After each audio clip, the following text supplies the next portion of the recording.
363쪽에 소멸 나오죠.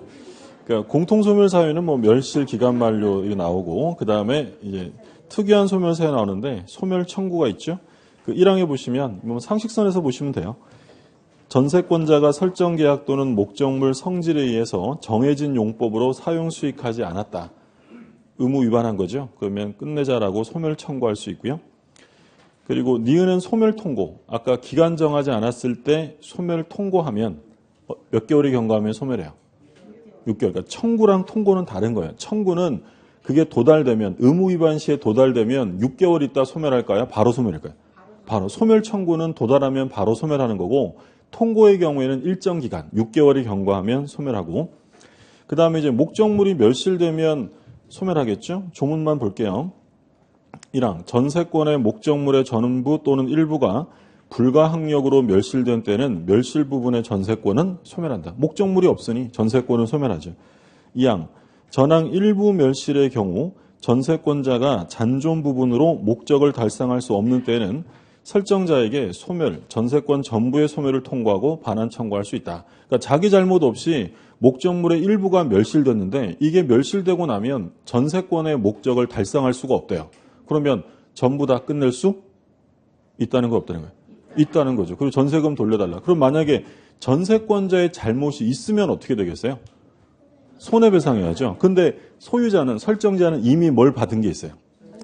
이 전세금이 보증금의 역할을 하는 거야. 그러면 소유자 입장에서는 전세금 받은 거에서 어떻게 하면 돼요? 우리 전문 용어로 하면 깐다 이렇게 얘기를 하잖아요. 그러니까 보통은 이제 충당한다 이런 말을 써요. 그러니까 충당하고 남는 거 있으면 돌려주고 부족하면 더 받으면 되고. 다음 페이지에 나오죠. 315조. 전세권자의 잘못으로 인한 경우죠. 2항을 보세요. 전항의 경우에 설정자는 전세권이 소멸된 후 전세금으로서 손해배상에 충당하고 잉여가 있으면, 남는 게 있으면 반환해야 되고 부족하면 더 달라고 하면 되고요. 참고로 읽어보시고, 그 다음에 소멸의 효과 1번의 동시행관계 별표 하나 해두시고요. 전세권이 소멸한 때에는 설정자는 전세권자로부터 목적물의 인도 및 설정 등기, 말소 등기에 필요한 서류의 교부를 받는 동시에 전세금을 반환해야 한다. 그러니까 둘 중에 한 사람이 먼저 이행하면 불공평하니까 같이 이행하라는 거죠. 그러니까 갑이 을에게 전세권을 설정을 해줬는데 전세권이 소멸되면 소유자는 전세금을 빼줘야 되고요. 을은 갑에게 이제 목적물을 인도하고, 전세권은 등기가 돼 있어요? 안 돼 있을 수도 있어요? 반드시 돼 있어야 돼요? 그래야 전세권이에요. 등기가 돼 있으니까. 그러니까 우리가 그 지상권은 법정 지상권이 있잖아요. 그럼 등기 안 돼 있는 지상권도 있지만 전세권은 그런 거 없어요. 전세권은 등기가 돼 있으니까 말소에 필요한 등기 서류를 교부하는데 둘은 어떻게 이행하라고요? 동시에. 그러니까 을이 목적물을 인도하고 등기 서류 안 주면 갑도 전세금을 지급할 필요가 없는 거예요. 둘이 같이 이행을 하라고 돼 있고. 근데 이건 당연한 건데 여기서 이제 문제가 뭐냐면 전세권자가요. 전세금을 못 받으면 얘는 담보권자니까 이 건물을 뭐 할 수 있어요?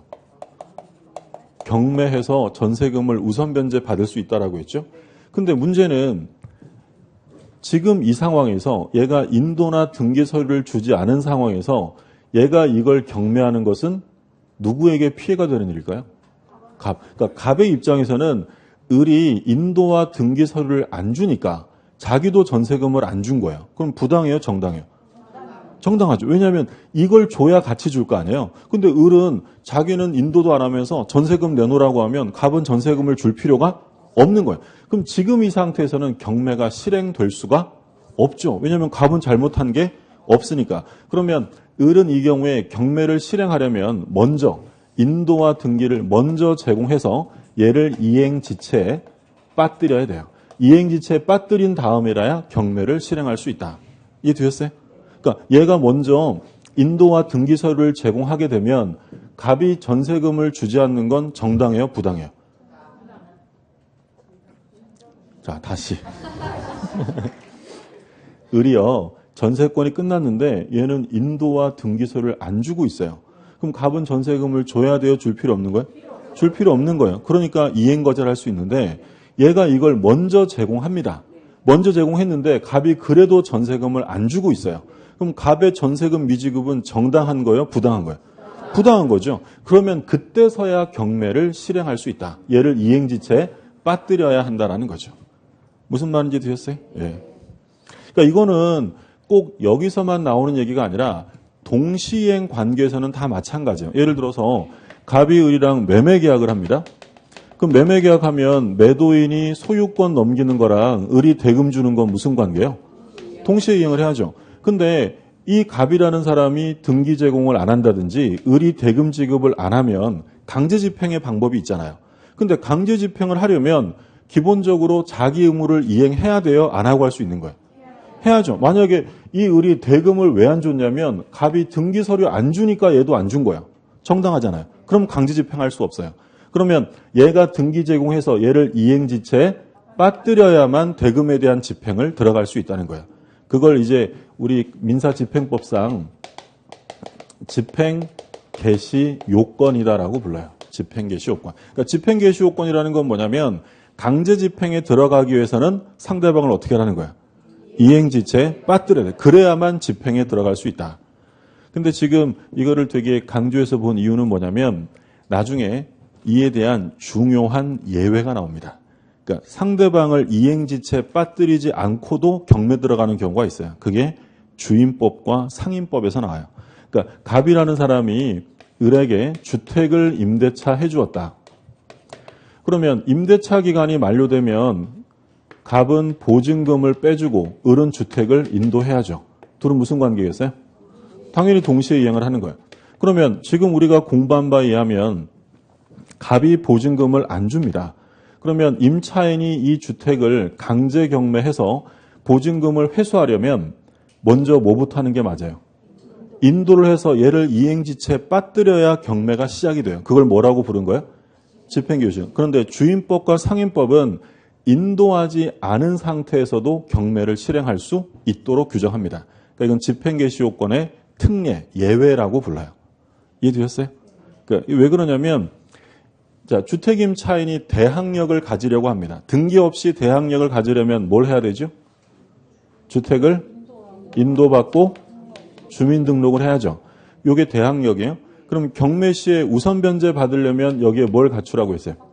확정일자. 계약서에 확정일자를 찍으면 우선 변제권이 인정이 돼요. 그러면 우선 변제 받기 위한 이러한 요건은 일시적이면 될까요? 계속돼야 될까요? 계속돼야 돼요. 언제까지 계속돼야 되냐면 배당 요구 종기까지. 배당 요구 종기까지 존속해야 돼요. 그러니까 경매가 실행되면 법원에서 통지서를 보내요. 돈 받을 거 있는 사람은 배당 요구하세요. 며칠까지. 그러면 이 정해진 배당 요구 종기까지 이 요건을 갖추고 있어야만 우선 변제를 받는 거예요. 근데 문제는 이 원칙을 적용해서 우선 변제 받기 위해서 인도를 먼저 해야 한다라고 하면 이게 없어지잖아요.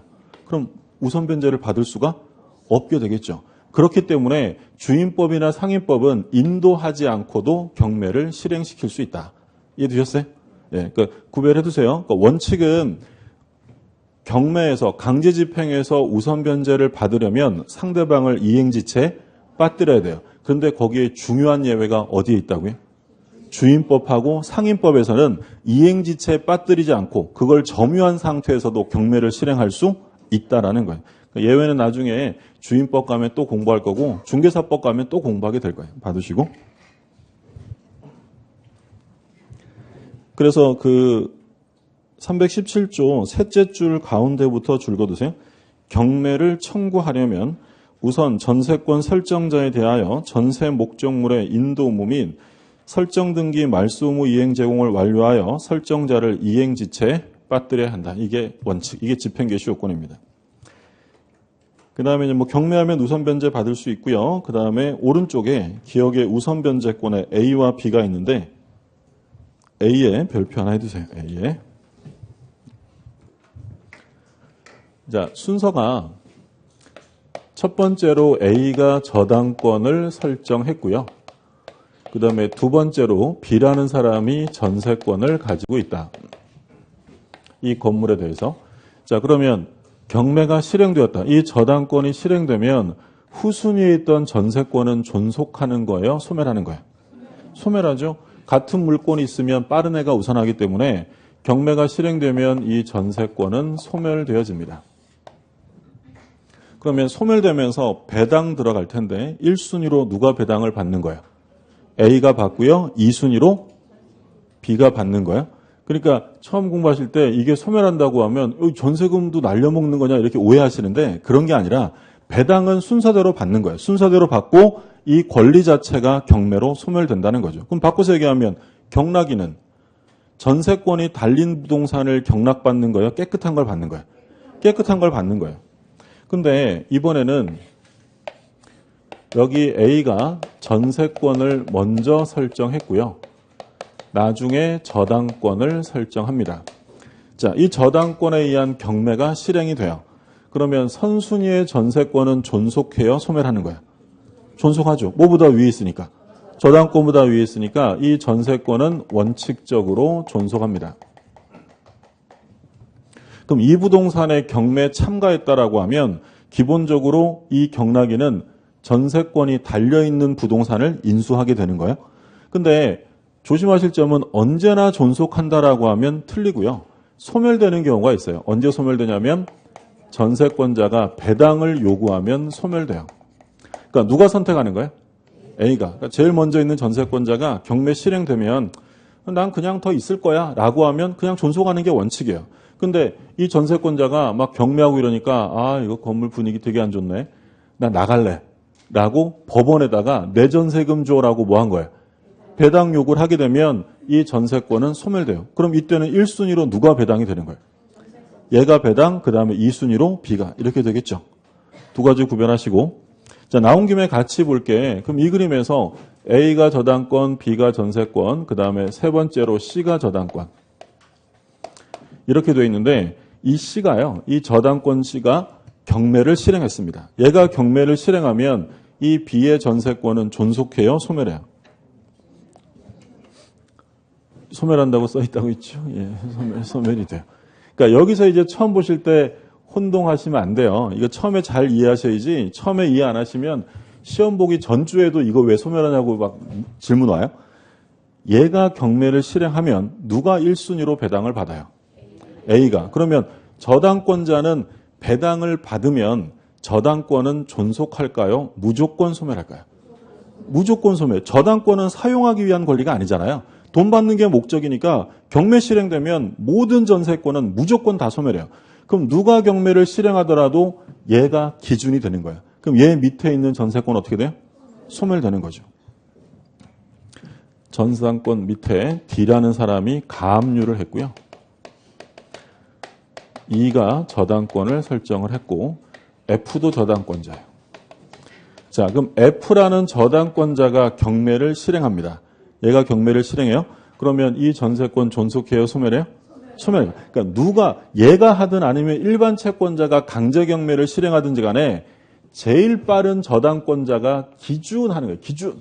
그럼 얘가 기준하면 기준부터는 볼 것도 없이 무조건 다 소멸해요. 그러니까 얘를 뭐라고 부르냐면 말소 기준 권리라고 해요. 그러니까 말소 기준 권리의 세부적인 내용은 중개사법 시간 경매 실무에서 공부하실 거고요. 그러니까 가장 대표적인 말소 기준 권리가 이런 저당권, 근저당권 이런 거예요. 그래서 누가 경매를 실행하든지 간에 뭘 찾으셔야 돼요? 제일 빠른 저당권, 근저당권, 뭐 압류, 감류 이런 거예요. 그럼 얘가 기준이면 그 밑에 것들은 볼 것도 없이 무조건 다 소멸한다. 그러면 아까 얘기한 게 주택에 대항력이 있다. 예를 들어서 이 주택에 A라는 임차인이 주택을 인도받고 주민등록을 했어요. B라는 사람이 저당권을 가지고 있다가 얘가 경매합니다. 그럼 요 임차권은 존속해요? 소멸해요? 뭐보다 위에 있어요? 얘보다 위에 있으니까 이건 존속하는 거고 경락인은 임차권 인수해야 돼요. 근데 만약에 얘 위에 갑이라는 저당권이 있었다는 거예요. 그러면 얘가 경매 실행하면 요 임차권 존속해요? 소멸해요? 소멸하는 거예요. 얘가 아무리 대항 요건을 갖췄다 하더라도 얘 위에 뭐가 있으니까 저당권자 있으니까 이것들부터 무조건 다 소멸하게 된다라는 거예요. 그래서 말소 기준 권리를 보고 그 밑으로는 볼 것도 없이 다 같이 다 소멸되어진다. 이해되셨어요? 그럼 만약에 지문에 저당권과 전세권이 있어요. 그럼 이 경우에 경매 시에 소멸되는지 여부는 경매를 실행한 저당권자와 전세권자 순위에 따른다. 오해의 X예요. 틀리는 거예요. 경매를 실행한 저당권자와의 순서를 비교하는 게 아니라 누가 경매를 실행하든지 간에 뭐하고 순위를 비교하는 거예요. 말소 기준 권리와 전세권과의 순위를 비교해야 되는 거죠. 그래서 A번에 셋째 줄에요. 넷째 줄이네요. 넷째 줄에 다만 이렇게 되어 있죠. 다만 전세권자가 배당을 요구하면 소멸되고 이때 설정 순위에 따라 전세권자가 먼저 변제받는다. 그래서 순서 잘 보세요. 선순위 전세권이면 원칙은 존속위의 소멸이에요? 원칙은 존속이죠. 선순위니까. 근데 뭘 하면 소멸한다고요? 배당 요구. 그 다음에 이제 일부 전세권 나오죠. 판례박스에 별표 2개 해두시고. 이게 중요합니다. 뭐라고 되냐면 건물의 일부 전세권자는 목적물 전부에 대하여 우선 변제권은 인정되어도 전부에 대한 경매 신청권 없다. 그러니까 건물이 있는데 갑이 소유하고 있는 건물의 을이 일부에만 전세권을 설정한 거예요. 그럼 건물 전부가 아니라 일부의 전세권을 설정한다. 이거 돼야 안 돼요? 되죠. 이건 뭐기 때문에 가능한 거예요? 용익물권. 저당권은 일부에 설정될 수 없지만 용익물권은 일부에 설정될 수 있어요. 그러니까 등기할 때 도면 첨부해서 등기하는 거예요. 그런데 이 갑이 전세금을 안 주면 을이 목적물 전부를 경매할 수 있느냐? 그건 안 된다는 거예요. 근데 다른 사람이 경매를 실행했을 때 일부 전세권자도 전부로부터 뭐는 가능하고요? 우선 변제. 그러니까 일부 전세권의 효력인데 일부 전세권자는 전부로부터 우선 변제를 받을 수는 있어요. 근데 얘가 전부를 뭐 할 수는 없다고요? 경매 신청할 수는 없다. 예를 들어서 보면 등기부에 이 건물에 A가 저당을 잡았습니다. 그러니까 이 저당권은 일부에 설정될 수 없는 거니까 당연히 목적물 전부에 A가 저당을 설정했고요. 그 다음에 이제 을이 일부의 전세권을 설정한 거예요. 자, 그럼 이 상태에서 갑이 돈을 저당권자에게 갚지 않아요. 그럼 얘는 목적물 얼만큼을 경매하는 거예요? 전부를 경매하겠죠. 그러면 이제 경매대금 가지고 나눠 가질 텐데 1순위로 누가 배당을 받아요? A가. 2순위로 을이 받죠. 그러면 이 일부 전세권자도 우선 변제는 어디로부터 받는 거예요? 목적물 전부로부터 받는 거예요. 근데 갑이 을에게 전세금을 안 빼줬다고 일부 전세권자가 네 건물 다 경매한다. 이건 돼 안 돼? 그건 안 된다는 거예요. 그래서 일부 전세권자는 다른 사람이 전부를 경매 실행하면 자기의 순위에 따라서 전부로부터 뭐는 받을 수 있냐면 우선 변제는 되는데 자기가 전부를 뭐 할 수는 없다고요? 경매할 수는 없다라는 거예요. 중요한 거니까 다시 한번 꼭 봐두시고 그 다음에 이제 남의 거 썼으면 원상회복 해야죠. 그리고 이제 부속물 매수 청구권 이건 지난주에 다 정리한 거죠. 전세권에서의 부속물 매수 청구권은 건물 전세권이에요? 토지 전세권이에요? 건물. 토지 전세권은 뭐겠어요? 지상물 매수죠. 그러면 아무거나 붙여놓고 다 사달라고 하면 안 되니까 두 가지 경우만 가능하다고 했죠. 소유자로부터 동의를 받았거나 또는 소유자에게서 매수한 경우. 그게 다시 한번 나온 거예요. 그래서 다음 페이지에 동그라미 1번 설정자의 매수 청구권 2항의 전세권자의 매수 청구권. 전세권은 물권이니까 둘 다 같이 할 수 있다고 했어요. 전세권자도 할 수 있고 설정자도 합니다. 근데 건물임대차 가면 누구만 한다고요? 임차인만 하는 거죠. 판례 제목에 줄 그어두세요. 토지 임차인의 지상물 매수 청구에 관한 제643조가 토지 전세권에 유추 적용되는지 여부 적극. 그러니까 전세권에서는요. 명문으로 규정한 건 부속물 매수밖에 없어요. 근데 토지 전세권도 가능하잖아요. 그럼 이 경우에 지상물 매수를 인정해 줄 것이냐? 법조문이 없으니까 다툼이 있을 텐데 우리 판례는 인정해 주겠다라는 거예요. 그래서 결론은 토지를 빌리면 전부 다 지상물 매수, 건물을 빌리면 부속물 매수로 가는 거예요. 괄호 4번에 유익비 청구 가능하죠. 뭔 안 된다고 했습니까? 필요비는 안 된다고 했죠. 제목에만 줄거 두시면 되겠고 자 문제를 보죠. 옳은 것입니다. 1번. 전세금은 반드시 현실적으로 수수되어야 하므로 바로 틀렸죠. 기존 채권으로 전세금 지급에 가름할 수 없다. 가름할 수 있다. 반드시 현실로 수수될 필요는 없기 때문에 가름할 수 있고요. 2번. 건물 전세권이 법정갱신된 경우 전세권자는 이를 등기해야 그 목적물을 취득한 제3자에게 대항할 수 있다. 법률 규정에 의한 변동은 등기 없이도 대항할 수 있다라고 했죠. 3번. 토지 전세권의 존속기간을 약정하지 않은 경우 각 당사자는 6개월이 경과해야 상대방에게 전세권 소멸 통고를 할 수 있다. 틀렸죠. 기간을 정하지 않았으면 당사자는 언제든지 소멸 통고할 수 있고요. 도달되고 얼마가 지나면 소멸한다고요? 6개월. 그 다음에 4번. 그러니까 6개월이 경과해야 소멸 통고할 수 있는 거 아니죠? 소멸 통고하고 몇 개월이 경과하면 소멸하는 거예요. 6개월이 경과하면 그때 소멸하는 거고. 4번. 건물 전세권자와 인지 소유자 사이에는 상린관계에 관한 규정이 준용되지 않는다. 상린관계 준용돼야 안 돼? 되죠. 소유자뿐 아니라 지상권, 전세권, 임차인 다 적용이 되고요. 5번. 존속기간 만료로 전세권이 소멸하면 전세권의 용익물권적 권능은 소멸한다. 등기해야 돼요? 등기 없이 소멸해? 등기 없이. 옳은 질문은 5번이죠. 자, 여기까지가 이제 용익물권입니다.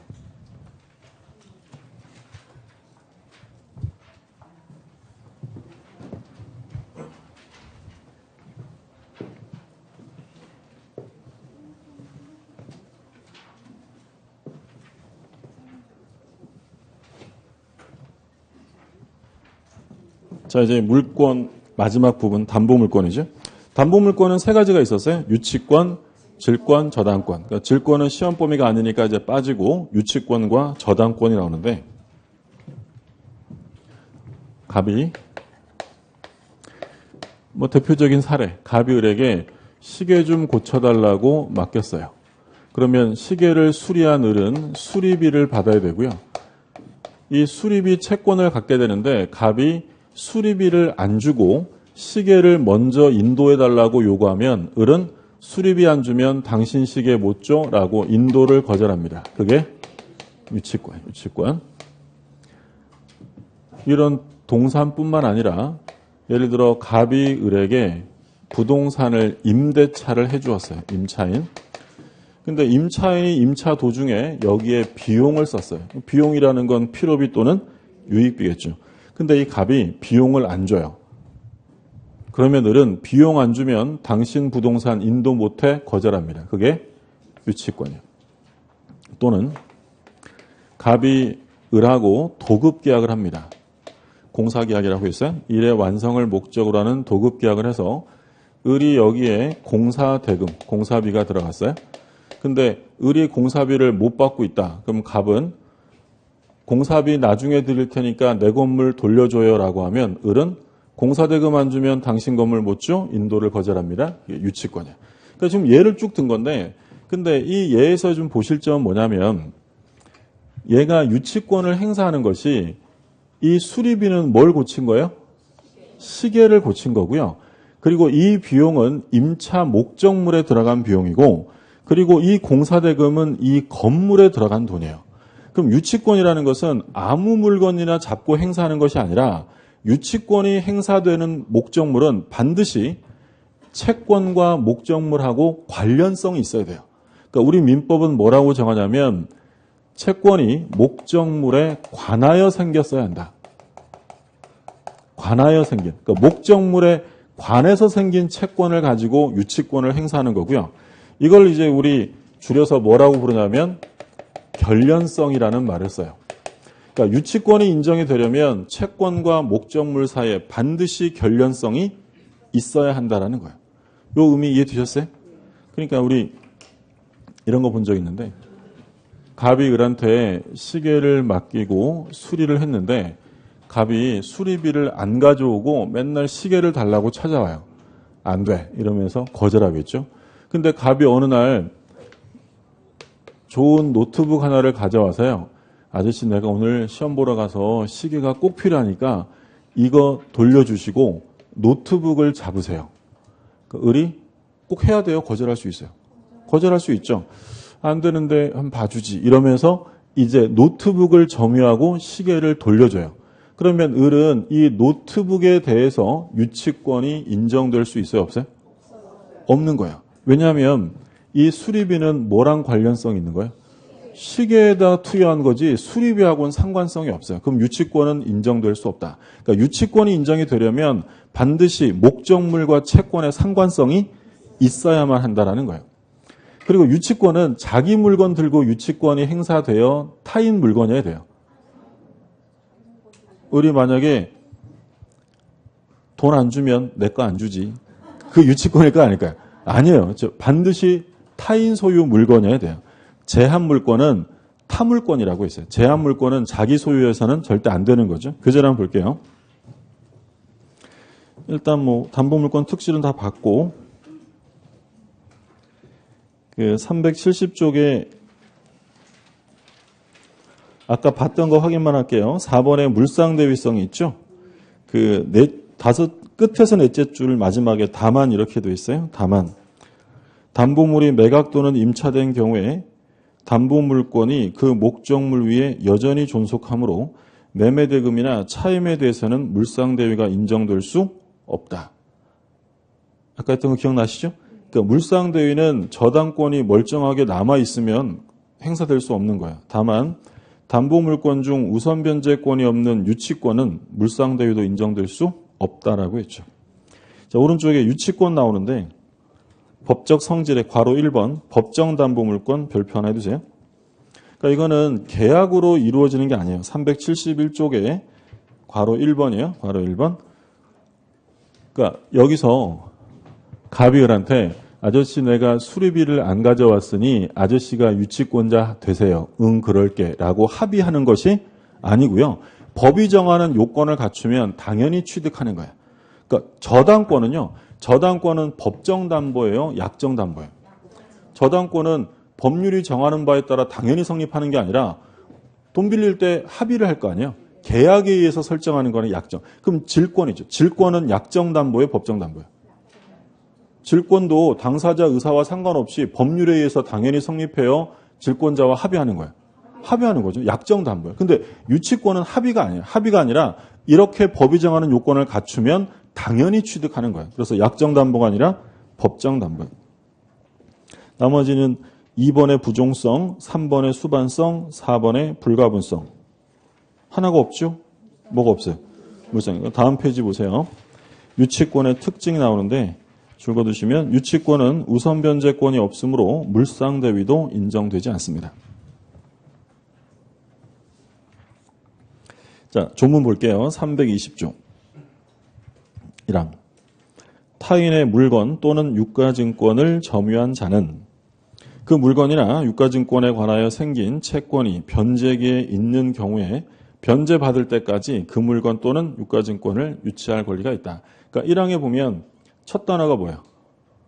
타인. 자기 건 안 돼요. 타인 거야 되고, 그리고 물건 또는 유가증권이라고 되어 있죠? 그러니까 물건은 동산부동산 다 들어가고, 그리고 유가증권, 이것을 뭘 하라고 되어 있어요? 점유. 직접 점유해야 돼요? 간접 점유 돼요? 상관없어요. 그럼 이제 이걸 줄여서 목적물이라고 할 텐데, 그 목적물에 관하여 생긴 채권. 관하여 생긴. 이게 바로 뭐예요? 결련성이에요. 결련성. 그리고 변제기에 있는 경우라고 되어 있죠. 유치권은 성립요건 중에 변제기 도래가 나와요. 그렇게 되면 이제 그것을 유치해서 인도를 거절할 수 있다. 그러니까 유치권은 법정담보기 때문에 요건이 법조문에 다 포함이 되어 있는 거예요. 그러니까 이런 요건을 갖추면 당사자 합의와 상관없이 당연히 취득하는 물건이고요. 2항. 전항의 규정은 그 점유가 불법행위로 인한 경우에는 적용되지 않는다. 훔쳐가지고 비용 썼다. 그럼 비용과 목적물은 결련성이 있어요? 없어요? 물건을 훔쳐가지고 수리비를 쓴 거예요. 그러면 이 수리비랑 목적물 사이에 결련성이 있어요? 없어요? 결련성은 있는 거잖아요. 거기에 들어간 돈이니까. 근데 그 점유가 적법 점유가 아니라 불법 점유니까 뭔 행사할 수 없다. 그러니까 그런 얘기 했었죠. 우리 인문과정 시간에 제가 옆집에 가서 좋은 시계를 하나 훔쳐왔어요. 시계가 좋아요. 근데 좋은데 고장난 거야. 수리를 맡겼는데 수리비가 한 10만 원 들어갔어요. 그래서 이제 고쳐가지고 좋다고 차고 다니다가 옆집 주인한테 딱 걸렸어요. 야, 풀어 이럽니다. 그러면 제가 여기서 수리비 안 주면 못 풀지 이렇게 유치권을 행사할 수 있어요? 풀어줘야 돼요. 얼른 풀어드려야죠. 그러면 이 경우에 수리비 10만 원 줘 할 수 있어요? 없어요? 감정을 버리시라 그랬어요? 도둑돈도 돈이잖아요. 그러면 그건 만약에 도둑이라고 해서 수리비 채권 자체를 부정해버리면 오히려 도둑 맞은 사람이 10만 원의 부당이득을 취하는 거예요. 그러니까 비용이라는 것은 선의악이 묻지 않고 다 인정해줘요. 근데 채권은 있는데 뭐는 행사할 수 없다고요? 유치권. 왜요? 훔쳤잖아요. 불법 점유 중에 들어간 것들은 유치권 인정이 되지 않습니다. 자, 동그라미 1번 둘째 줄에 줄 그어두세요. 가운데 유치권의 성립에 있어서 부동산 유치권이라 하더라도 등기를 하지 않는다. 그러니까 유치권은요, 등기가 되지 않는 권리예요. 등기할 수 없는 권리. 그러니까 그 경매시에 가장 위험한 권리가 뭐라고 얘기를 하냐면 유치권이라고 해요. 왜냐하면 유치권은 등기부상 나오지 않기 때문이에요. 그 특성상 나오기가 어려운 게 유치권이라는 것은 점유를 상실하는 순간 유치권은 바로 어떻게 돼요? 소멸돼요. 그럼 점유 잃어버리면 등기 말소 바로 해야 되고 또 되찾으면 다시 등기해야 되고 이게 어렵잖아요. 그리고 유치권은 기본적으로 등기가 되지 않아요. 그래서 제일 문제가 생기는 거고요. 그래서 나중에 이제 우리 민법 개정안 예전 개정안대로 실행되면 부동산 유치권이 아예 없어져요. 네, 그래서 다른 걸로 이제 편입이 되고 그렇게 돼요. 그러면 이제 우리는 이건 공부할 필요가 없게 되겠지만 우리 시험하고는 상관이 없기 때문에 열심히 하셔야 됩니다. 제일 분쟁이 생길 수 있는 거고 그 다음에 2번에 별표 하나 주세요. 타인 물건이어야 한다. 타인 물건. 그리고 넷째 줄에 줄 그어두시면 타인의 물건이라면 목적물은 채무자 소유뿐 아니라 제3자 소유에 속한 것이라도 상관없다. 그러니까 지문에 유치권의 목적물은 채무자의 소유여야 한다라고 하면 틀려요. 제3자 거라도 상관없다. 그러니까 예를 들어서 A라는 사람이 이 시계의 소유자예요. 소유자. 근데 갑이 A 거를 빌려다가 수리를 맡긴 거예요. 그러면 일단 수리비 채무자는 누구죠? 얘가 채무자죠? 얘가 맡겼으니까. 근데 A가 찾아와서 그거 제 건데 갑이 맡겼나 본데 걔한테 돈 받으시고 내 시계니까 돌려줘 라고 하면 얘한테 돌려줘야 돼요? 인도 거절할 수 있는 거예요. 인도 거절할 수 있죠. 그러니까 이게 반드시 채무자 소유일 필요는 없어요. 제3자 것이라 하더라도 유치권은 된다. 그 다음에 이제 결론 관계 나오죠? 동그라미 1번. 별표 2개 해두세요. 동그라미 1번. 그리고 오른쪽에 그 체크 플러스 박스가 있어요. 유치권이 인정되지 않는 경우라고 되어 있죠. 별표 3개 해두시고요. 밑에 동그라미 2번은 뭐 지금 전혀 보실 필요 없고 시험엔 거의 안 나오니까 심화과정 가서 한 번만 확인하세요. 그래서 1번에 보면 뭐라고 되냐면 372쪽에 맨 밑에 예를 들어 목적물에 지출한 비용, 그러니까 임차인이 필요비, 유익비 썼다. 결련성이 있고요. 그리고 목적물로부터 받은 손해배상 청구권. 자, 이 손해배상이 어디서 나왔다고요? 목적물로부터 나왔기 때문에 결련성이 있는 거고. 그래서 우리가 뭐 대표적으로 얘기하는 판례는 뭐가 있냐면 말판례가 있어요. 말판례. 그러니까 옆집 말이 뛰쳐나와서 제 밭을 막 밟아가지고요. 작물을 다 죽게 만들었어요. 그러면 저는 그 말 주인에게 손해배상을 받아야 되는데 손해배상 안 해주면 당신 말 못 줘라고 말을 잡고 유치권 행사할 수 있다는 거예요? 없다는 거예요? 있다라는 거예요. 왜냐하면 손해배상이 어디서 나왔으니까? 목적물로부터 나왔으니까 가능한 거예요. 그리고 오른쪽에 계속 볼게요. 수급인이 목적물에 들인 공사대금. 공사대금은 목적물과 직접 관련성이 있는 거예요. 자, 판례는 뭐 지금 마찬가지 내용 얘기한 거니까 한번 읽어보시고요. 근데 이제 체크 플러스에서 인정되지 않는 것은 뭐 1, 2, 3번은 자주 출제가 돼요. 거의 매년 돌아가면서 나오다시피 하는 거니까 이건 어쩔 수 없이 암기하셔야 돼요. 1번에 뭐예요? 1번은 보증금. 2번은 권리금. 1번 보증금, 2번 권리금, 3번은 매매계약에 따른 매매대금. 그리고 4번은 지상물 매수, 부속물 매수. 이거 가지고 안 되고 5번. 임대인은 뭐 과로해도 상관없고요. 의무 위반으로 인한 손해배상 이런 경우에는 유치권 인정되지 않습니다. 자, 보증금 각종 시험에 역대로 제일 많이 나온 건 보증금 판례가 제일 많이 나왔고요. 그리고 비교적 최근 판례로 시험에 많이 나오는 게 3번 매매대금이에요. 매매대금. 그러니까 보증금은 목적물하고 직접적 관련성이 있어요, 없어요? 보증금은 목적물하고 직접적 관련성이 있어요, 없어요? 없다라고 되어 있잖아요. 인정되지 않는 경우라고 되어 있죠. 그러니까 이 공부하실 때 내 생각은 있을 것 같아요. 그렇죠? 네. 그러시면 안 된다는 거예요. 그러니까 우리 학자들 중에서도 상당수의 학자가 보증금과 목적물은 결련성이 있다라고 봐요. 근데 그건 학설인 거고 우린 시험 볼 때 뭐 가지고 본다고요? 판례. 우리 판례가 어떻게 얘기하느냐. 그러니까 학자들은 아니 보증금이 목적물에 투여된 거니까 그것도 결련성이 있지라고 하지만 우리 판례는 아니다. 그 보증금이라는 것은 목적물하고는 상관없고 임차인의 의무 위반을 대비해서 담보로 잡아둔 거지 목적물하고는 상관없다는 거예요. 이해되셨어요? 안 되셔도 상관없는 거예요. 이거는 이해하려고 하면 끝이 없는 거예요. 우리 판례는 왜 이런 판시를 할까? 그거는 이제 나중에 합격하시고 학문을 위한 공부를 할 때 하시는 거고요. 이건 뭐 우리 수험상으로는 보증금 하면 바로 결련성 없다. 안 된다. 그 다음에 뭐라고요? 권리금. 권리금 나오면 볼 것도 없는 거예요. 유치권 인정 안 돼. 그러니까 여기에 궁금증이 생기고 왜 안 되는지를 고민하게 되면 그게 시험에 적합한 성격이 아니라는 거 있어요. 그래서 성격을 바꾸시라 그랬죠. 우린 시험을 위해 모인 거니까. 보증금하고 뭐예요? 권리금. 그 다음에 뭐예요? 매매대금. 그러니까 매매대금도 안 되는데 이거 이제 좀 바꿔가지고 뭐라고 막 내냐면 예를 들어 매매계약을 한 이후에 외상대금. 외상대금이면 결국 뭐 한 거예요?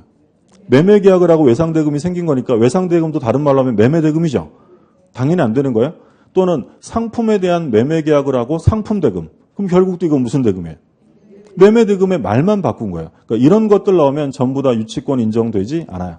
그러니까 매매대금, 뭐 같은 말로 외상대금, 상품대금 이런 것들. 4번, 5번 지상물 매수, 부속물 매수 안 된다고 되어 있고요. 그 다음에 의무 위반 손해배상도 안 돼요. 그러니까 이 손해배상은 뭐랑 오해하시면 안 되냐면 아까 목적물로부터 받은 손해배상은 돼야 안 돼요? 되죠. 그건 어디서 나왔으니까? 목적물. 근데 이거는 목적물에서 나온 게 아니라 의무 위반, 채무불이행 손해배상이에요. 그러면 이 의무 위반으로 인한 손해배상은 기본적으로 목적물하고는 결련성이 없다라는 거죠. 좀 어려운가요? 예를 들어서요. 제가 이게 저희 집 앞에 나서는데 옆집에서 그 문을 활짝 열어둔 상태여가지고요. 그 집에 있던 사나운개가 뛰쳐나와서 저를 물었어요. 그러면 저는 그 개 주인에게 손해배상을 받아야 되겠죠. 그럼 이때 제가 그 개를 잡고 손해배상 안 해주면 당신 개 못 줘 라고 유치권 행사할 수 있어요, 없어요? 할 수 있죠. 손해배상 어디서 나왔으니까? 개. 목적물로 나왔어요. 아까는 판례는 뭐 있어요? 말. 그러니까 말은 판례고 개는 그냥 예를 든 거예요. 그러면 갑이 을하고 매매를 했어요. 매매를 하고 목적물을 넘겨줬는데 갑이 부동산을 병에게 이중으로 매매하고 등기를 넘겼다. 우리 맨날 봤던 이중 매매. 누가 소유자야? 병. 선악불문. 적극가담만 안 하면 얘가 소유자죠. 그러면 을은 갑에게 의무 위반에 대한 뭘 갖게 되겠어요? 손해배상 채권. 그러면 이 소유자 병이 그거 내 거니까 주세요라고 했을 때 을이 손해배상 안 해주면 이거 아무한테도 안 줘라고 유치권 행사가 될까 안 될까요?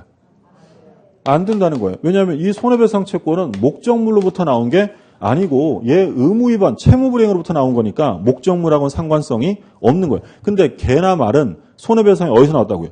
목적물로부터 나왔기 때문에 가능하다라는 거예요. 구별되셨죠? 예. 그래서 보증금, 권리금, 매매대금, 지상물 매수, 부속물 매수, 의무 위반, 손해배상. 이렇게 꼭 기억해 두세요. 예. 그냥 몇 번 읽어보세요. 나중에는 암기 안 하려고 해도 저절로 기억이 나요. 계속 보니까. 다음 페이지.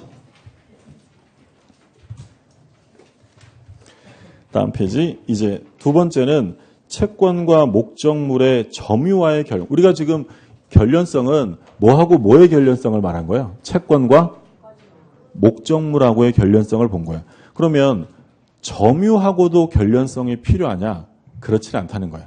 그러니까 채권과 점유가 동시에 생길 필요는 없는 것이고 채권이 먼저 발생하고 나중에 점유가 취득되거나 또는 점유 도중에 채권이 생겨도 상관없어요. 괄호 2번에 끝에서 넷째 줄 가운데에 줄 그어두세요. 따라서 점유 중에 발생한 채권에 한정하지 않으며 채권이 먼저 발생하고 후에 점유를 취득한 경우에도 유치권은 성립이 된다. 그러니까 우리가 지금 결련성이라고 하는 것은 채권과 목적물, 요건 결련성이 요구되어집니다. 근데 채권과 목적물의 점유하고의 결련성은 요구되지 않는다라는 거죠. 그러니까 채권이 먼저 생기고 나중에 점유를 취득해도 유치권은 인정되는 거고요. 점유하고 있던 도중에 채권이 생겨도 유치권은 성립이 된다라는 거예요. 동시에 할 필요는 없다. 그러니까 예를 들어서 아까 그 얘기했잖아요. 옆집 개가 뛰쳐나와서 저를 물었어요. 그러면 저는 개 주인에게 뭐가 생긴 거예요? 손해배상 채권이 생겨요. 채권. 그럼 이때 이 개를 잡고 유치권을 행사할 수 있어요? 없어요? 있죠. 근데 개한테 물렸는데 그 사나운 개를 잡고 유치권을 행사한다라는 것은 그건 뭐 놀라운 정신력이고요. 개한테 물리면 일단 도망갈 거 아니에요. 일단 도망갔어요. 일단 뭐는 생겼고 채권은 생겼고 근데 어느 날 저희 집 대문을 열어놨는데 그 개가 바람 쐬러 나왔다가 저희 집으로 들어왔어요. 제가 문을 잠궜어요. 저는 그 개에 대해 뭘 취득한 거죠? 점유를 취득한 거예요. 그러면 채권이 먼저 생겼고 나중에 점유를 한 거예요. 그럼 유치권 행사 못해요? 그래도 할 수 있는 거예요. 그래도 할 수 있다는 거예요. 그러니까 채권과 점유가 동시에 생길 필요는 없고 순서는 상관없다는 거죠. 자, 그런데 이제 뭐라고 되냐면 다만하고 목적물이 압류되기 전에 채권을 취득했어야 경매 시에 매수인에게 대항할 수 있다. 자, 좀 뭐 쉽지 않은 표현인데 그게 판례박스로 나와 있어요. 판례박스에 별표 하나 해두세요. 제목에 경매 개시 결정에 기입 등기가 맞춰져 압류의 효력이 발생한 후에 채권을 취득함으로써 유치권이 성립한 경우 유치권을 내세워 경매 절차 매수인에게 대항할 수 있는지 여부 소극. 그러니까 경락인에게 대항하려면 유치권을 언제까지 취득하라고 돼 있어요? 압류 전까지. 압류 전까지 유치권, 채권 취득해야 되고요. 자, 오른쪽의 판례박스도 같은 취지예요. 오른쪽의 판례박스를 보면 제목을 볼게요. 채무자 소유의 부동산에 경매 개시 결정 기입 등기가 격려되어 압류의 효력이 발생한 후에 부동산의 점유를 이전받아 유치권을 취득한 채권자가 경매 절차 매수인에게 대항할 수 있는지 여부. 뭐라고 돼 있어요? 안 돼요. 그러면 결국 점유의 취득도 언제까지는 해야 된다는 거예요? 압류 전까지. 그렇죠. 시점으로 보면 압류가 됐어요. 부동산에 압류가 됐는데 유치권 가지고 경락인에게 대항하려면 당연히 채권과 점유가 언제까지 취득이 돼야 되냐면 압류 전까지. 그래서 유치권이 압류 전에 이미 성립이 됐어야 돼요. 그럼 이렇게 되면 경락인에게 대항할 수 있다는 거죠. 근데 압류가 된 이후에 유치권을 취득했다. 채권이나 점유가 취득되었다. 이렇게 되면 유치권이 성립은 돼요. 요건을 갖췄으니까 성립은 되는데 언제 이후에 성립된 거야? 압류 후에 성립된 거죠. 그러면 경락인에게 뭐 할 수는 없다고요? 대항할 수는 없다라는 거예요. 우리 지난주에 법정지상권 얘기하면서 압류 얘기했었죠. 뭐가 되면 압류가 된다고 했죠? 그러니까 일단 가압류와 압류를 구별하면 어느 게 먼저 이루어지죠? 가압류, 그렇죠? 가압류는 자기 채권을 보전하려고 본안 소송을 하기 전에 하는 걸 가압류, 그러니까 임시로 해두는 거예요. 그러면 가압류가 된 다음에 이제 이 사람이 본안 소송을 제기한다고 했죠? 기억나세요? 그러니까 이런 거 했었잖아요. 갑이 채무자고 우리 1억 원을 빌려준 채권자예요. 채권자. 근데 이 갑이라는 사람은 부동산에 있는데 돈을 안 갚아요? 그러면 얘는 채권을 가지고 이 부동산에 경매를 하는데 얘가 저당권자가 아니라 일반 채권자라면 임의경매요, 강제경매요? 강제경매요. 그러니까 이게 강제경매라고 불리는 이유는 지금 이 상태에서는 이 부동산을 경매할 수가 없죠. 왜냐하면 얘가 채권자인지 아닌지 알 수가 없잖아요. 그러면 이거 경매하려면 어떻게 하라 그랬어요? 법원에다가 대여금 반환 청구 소송을 제기해서 승소 판결을 받으면 이제 이 사람이 채권자라는 게 확정이 된 거야. 그러면 이것을 집행 권원으로 하여 하는 경매를 무슨 경매라고 한다고요? 강제경매요. 근데 만약에 이 의뢰하는 사람이 갑한테 소송을 제기를 했는데 강제경매하려고 갑이라는 사람이 이걸 병에게 넘겨버리면 승소 판결 받아도 병의 소유물을 의리 강제경매할 수는 없잖아요. 그러니까 이런 일이 생기는 걸 대비해서 소송하기 전에 뭐부터 신청한다고요? 가압류. 가압류를 청구하는 거예요. 그럼 이제 법원이 가압류를 등기해 주면 소유자가 바뀌어도 가압류는 따라가잖아요. 그러니까 이거 집행에 들어갈 수 있다. 그러니까 가압류는 잘 해줘야 안 해줘요? 잘은 안 해줘요. 잘은 남부도산 가압류 잘은 안 해주는데, 그러니까 입증까지 할 필요 없고 채권이 있음을 한 소명하는 정도, 어느 정도만 밝혀지면 가압류는 되는 거예요. 그러니까 가압류 된 상태에서 얘가 뭐 한다고요? 소송을 하는 거예요. 그래서 승소 판결을 받으면 이제 가압류에 기해서 뭐 하는 거예요? 강제경매 들어가요? 그러면 얘가 법원에다가 경매를 신청하겠죠. 그러면 법원에서는 이 부동산에 이해관계인이 생기지 않도록 등기소에 촉탁을 한다고 했죠. 그러면 등기소에서 뭐 해요? 이 부동산에 경매 개시 결정 등기를 합니다. 또는 뭐 경매 개시 결정 등기라고 하기도 하고 경매 신청 등기라고 하기도 해요. 그러면 이 등기부 갑구에 경매 개시 결정 등기가 되는 순간 이 부동산은 뭐가 되는 거예요? 압류가 되는 거예요. 그러면 이제 압류가 된 상태 이후에 들어온 사람들은 보호 안 된다고 했죠. 그러니까 유치권 가지고 경락인에게 대항하려면 언제 전까지? 압류 전까지.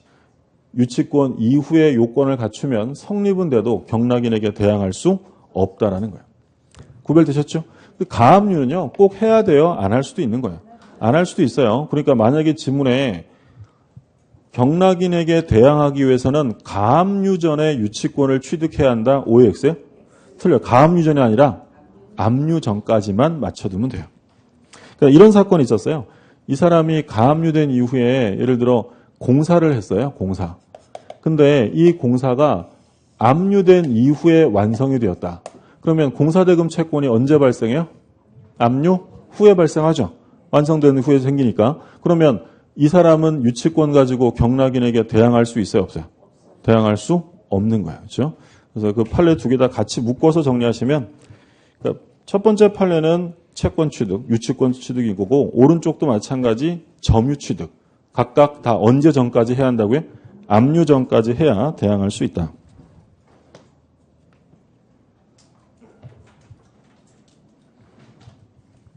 그러니까 최우선 변제, 주택이나 상가임대차의 최우선 변제를 받으려면 대항 요건 갖추면 되는데요. 언제까지 갖춰야 되겠어요? 분위기가 좀 이거 하는 분위기잖아요. 압류 전까지. 압류 전까지 갖춰야 최우선 변제. 그러니까 현재 소액이라고 하면 얼마예요? 1억에 서울 기준으로 1억에 얼마를 최우선 변제 주냐면 3,400. 그러니까 예를 들어 5천만 원짜리 보증금 내고 들어갔다. 그러면 선순위자의 저당권이 있어도 얼마는 먼저 경매 시에 받냐면 3,400. 근데 그거 받으려면 언제까지 인도와 주민등록 해야 한다고요? 압류 전까지요. 그렇죠? 그러니까 신학기에 그런 피해가 많아요. 신학기에 그 어린 친구들이 이제 고등학교 졸업하고 대학 오거나 또는 직장 생활하려고 서울로 올라왔어요. 그러면 그 집에 이제 임대차를 할 거 아닙니까? 근데 지난번에도 그 뭐 뉴스에 나오고 했던 게 그 젊은 사람이 들어왔는데 주인법 개념이 없는 거죠. 그냥 그 공인중개사를 통해서 하면 되는데 어린 학생들이다 보니까 그 돈 아끼려고 그냥 그 벽 보거나 또는 뭐 이렇게 전단지 보고 들어간 거예요. 들어갔는데 나중에 봤더니 경매 넘어가는 거죠. 최우선 변제 받을 수 있나 봤더니 못 받아요. 왜 못 받겠어요? 이미 이게 등기가 됐는데 그러니까 그런 개념이 없으니까 그나마 공인중개사를 통해서 했으면 등기부를 다 조사해 줄 거 아니에요. 근데 그런 것도 없이 혼자 들어가니까 최우선 변제를 받을 수 없는 경우들이 생겨요. 그러니까 최우선 변제도 최소한 언제까지는 들어와야 돼? 압류 전까지. 그죠? 그 다음에 3번에 변제기가 도래해야 한다. 자, 셋째 줄 마지막에 줄 거두세요. 유익비 상환 청구에 관하여 법원이 상환 기간을 허회하면 유치권은 행사될 수 없다. 이건 앞에서 여러 차례 봤던 거죠.